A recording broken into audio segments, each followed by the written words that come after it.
floor traders had access to. Within 1 year of starting this service, the company had over 100,000 calls per day. Mr. Harrington in January 1990 was Trader Magazine. He was named, along with Michael Dell, as one of the people to watch. The article was quoted saying, "Because they would change the way things are being done in their industries." Matt sold the company to Merrill Lynch in 1990, leaving to go back to the trading floors where he first headed up Shearson Lehman Hutton, then Chase Manhattan Bank. Matt went on to become the assistant treasurer for Chase Manhattan Bank North America, overseeing the Chicago trading floor operations for currency arbitrage. On the CME, CBOT, CSE, and the CBOE, while at Chase. Mr. Harrington helped create a new way of trading for the bank, which led to a $1 billion trading profit for Chase Manhattan Bank within his 3 years while heading the operation. Wow. After trading for 20 plus years, in October of 2000, Matt retired from the trading floors and went on to devote full time to his passions of politics, business, and non-for-profits. As Senior Managing Director for the Chicago Consortium Group, focusing on business and real estate development, property management and finance, governmental solutions, brand marketing, reality TV productions, political campaign consulting, and management. While on the trading floors in 1988, Matt's family political bug hit him hard. He became active in Chicago and Illinois and national political campaigns.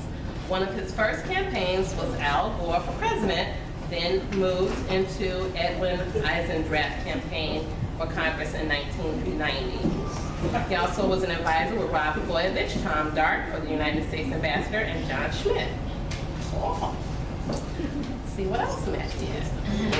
Along with being a trusted leader in the Chicago business communities for Fortune 1000 companies, political campaigns, and national non-for-profits, Matt has been an investor and consultant for real estate development projects ranging from $35 to $50 million. Some more noted projects are the 60657 Lofts, the Neapolitan, and the Venetian, built in Chicago's Old Town neighborhood.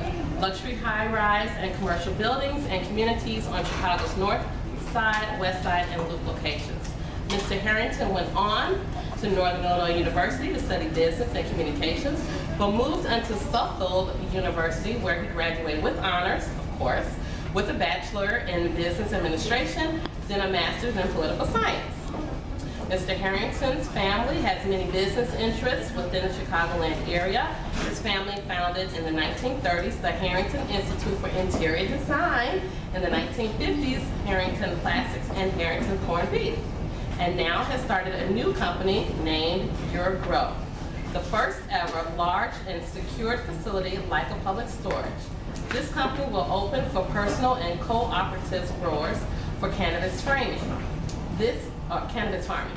This will be open in late 2016, starting in Arizona and then moving to Washington State and Colorado.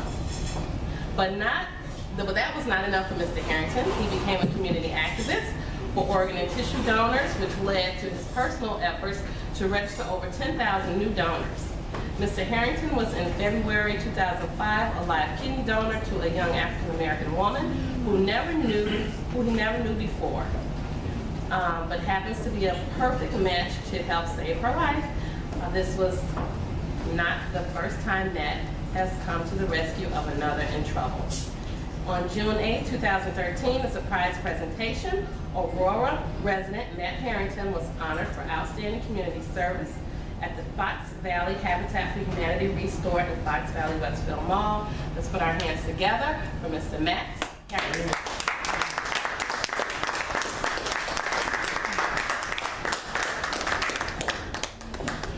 Thank you. Wow, that's pretty long, you know. That's even worse than my resume. If you saw my resume, it's like 20 pages because they say, who do you work for? Well, I was a deputy ambassador to the United States. I worked for Bill Clinton. Who else? Who would you not like? Not that I worked for. But really, tonight I'm here because we're talking about the mindset of millionaires, of the CEO, and about how to get really to the next level.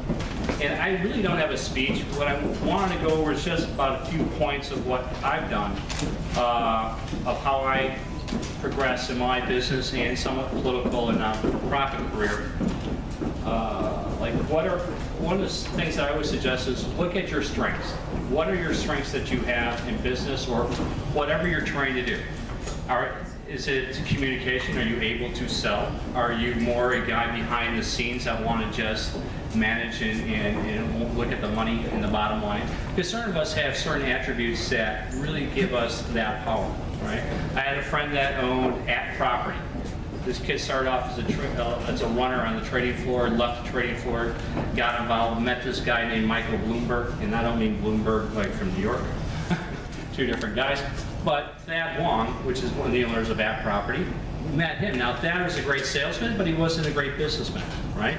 Mike was the great businessman. Together they made a great team, and they became one of the largest real estate companies in the Midwest for sales because they went out and they got the new developments, right? They saw different opportunities. So again, I say, what are your strengths and what can you play to and where do you need help with? Because without balance, you got nothing. I mean, you really don't. You don't have success without balance. I'm sorry, I got to look at my glasses because I'm as blind as a bat. You know, once you get like 52, it just gets worse. It says, all right, what is an open opportunity? In my bio, which is pretty long, and I'm sorry for reading that, it's more of an egotistical thing than anything else.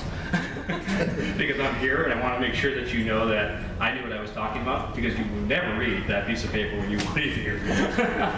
But really, what is your opportunity? When I was a trader on the floor, I realized there was an opportunity for outside investments to have the same information that we had on the trading floor. We had up to the minute, we had different type of access to different applications and trading arts, right? The computers, programs and so forth, that anybody just didn't have. And you got stuck with some broker who's trying to sell you what Merrill Lynch is stuck with because he needs to make a commission. So I said, here's an opportunity. How do we do this, right? Well, no one could buy these machines, which at that time cost $3,000 a month to subscribe to Knight Ridder, to Reuters, to AP, and these things, right? We got these on the trading floor, but my membership cost me $500,000, so that gave me the right to those things. But what can we do for the individual? So I said I could get these, and I would just give a service. And so when somebody says, I want IBM, I want this, send me a chart, send me some sort of theoretical value, send me this, independent of what I'm asking for, not what you're selling me. Now I can make a decision, now I can trade, now I can be more in control of my life. And so that started working. We learned, and part of these things is when you talk about your forecast for business. I have this great idea, and I know I can get 1 million clients. Well, how are you going to get the 1 million clients? What is your marketing? Where is your home run that can at least pay for your bills during that time? Because to get to 1 million, you first have to get the first 10. And if you get the first 10, then you have to get to the next 100. From the next 100, you have to get to the 1,000. From 1,000, you go to 10,000, and 10,000, you go to 100,000. 100,000 is just easy to scale up after that. It really is. It gets really easy to scale up after 100,000. But anyways, you sit there, you look at these things, and you say, this is what I need to do. What I looked at is like, okay, I can do this, but I'm capped out, right? There's only so many people that are going to pay $4 a minute for this type of service. Where else can I make money? Because I'm not going to be the only guy, right? There's going to be another guy coming down the road, just like we have computers. You had Wang, you had IBM, you had Hewlett, you had Dell, you had 30 computers being made at one time, and now we're down to 5, right? So I don't want to be the Wang, right? So what am I going to do? So I looked at it and said, what do people do inside stock market type things when you want to be a broker, or if you're even an insurance guy, right? It's called cold calling. You have to call up customers that you don't know, and you have to do what? You have to do the foreplay to get in to have sex with them, which means you're getting their money, to give them the ability to trust you so then you can make a living, right? But it takes a long time to get that to the sex part. It's like dating, right? It takes way too long, you know, for guys. It takes way too long. I got to call you 3-4 times. Oh God, this is too much, right? So now you go forward, right? You say, now what can I do? Well, my lead list that I started selling, get this, right? I sold the names for $10 a name while you were charging 25 cents. Why? Because now I offer you Merrill Lynch. This is why Merrill Lynch paid $1 million for me. Saying, wow, we have information of who is trading, what they're trading, and how much they just traded that day because they went through you. Yeah, no shit, right? So what is that worth? Now, so Merrill Lynch now wants to escape, you know, Shearson Lehman's side, and Shearson Lehman wants to take over somebody else's clients, but they're all going through my 900 number to go and get information to trade. Does this not sound like the internet? Right? This is 1989 to 1991. This is before the internet, guys. Right? So look how this goes. So I go and sell the lead list now to these guys. Now the brokers are even making more money because they go up to Mr. Jones and say, Mr. Jones, I just saw you were trading IBM today, and I have some information. Would you like to talk to me and do some business with me? It's not like, do you have a family? Do you have, you know, how many kids you have? What is your investment future? What do you like to do? You went right to the sex part. I know that you're trading. I saw you trading. Man, you made some good trades today. Oh, you got screwed.